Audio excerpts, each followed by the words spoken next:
So let's look at the basic concepts of networking, and of course, the mother of all networks, the Internet.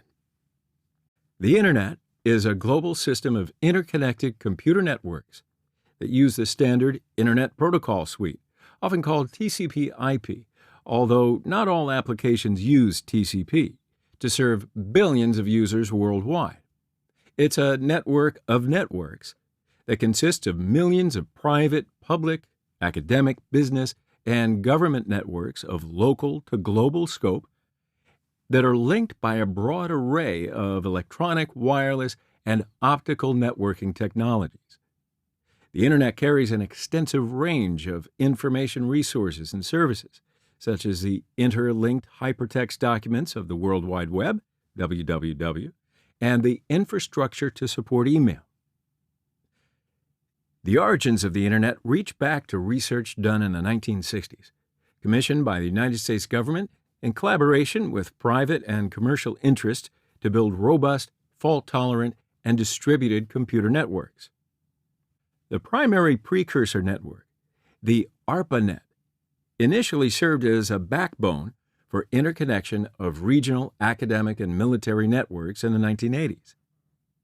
The funding of a new U.S. backbone by the National Science Foundation in the 1980s, as well as private funding for other commercial backbones, led to worldwide participation in the development of new networking technologies and the merger of many networks. The commercialization of what was by the 1990s an international network resulted in its popularization and incorporation into virtually, I'd say, every aspect of modern human life. So as of 31st December 2017, more than 4.1 billion people, nearly 55% of the whole world population, use the services of the Internet.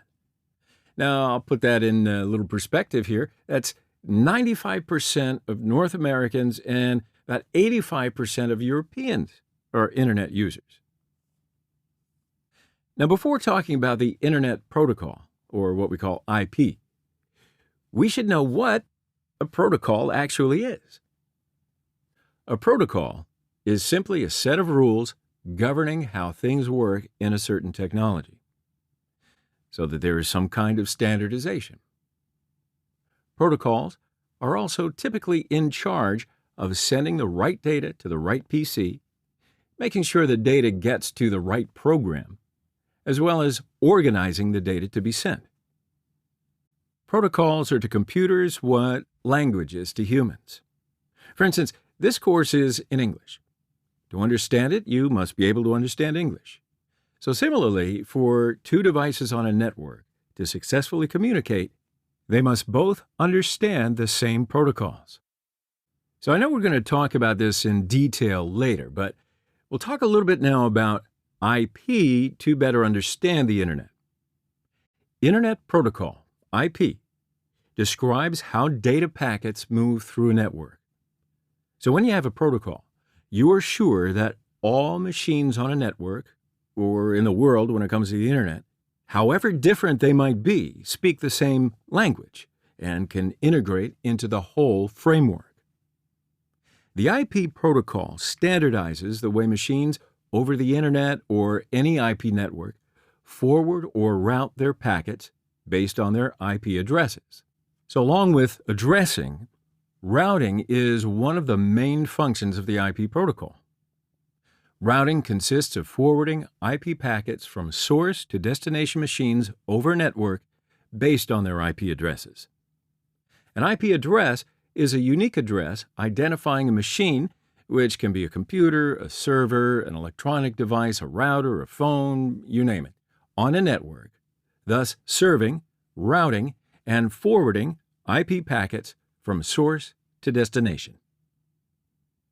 Basically, every computer connected to the Internet is given an IP address by the Internet service provider, and the computer becomes accessible to others via this IP address. So let's see what the Internet looks like on its most basic level. Here we have a home network with a router given by the Internet service provider, or ISP. Remember that modem that's given to you by your ISP. And the devices it connects to the internet. This is a corporation with a lot of end-user computers and servers as well. There's a public body here, again, with a lot of servers and a lot of end-user computers. Here is a hosting company with a web server farm hosting to their customers. Now here's a cloud provider such as Amazon Web Services, hosting a lot of servers again. And here there's another home, and they're all connected to each other over telecom company routers.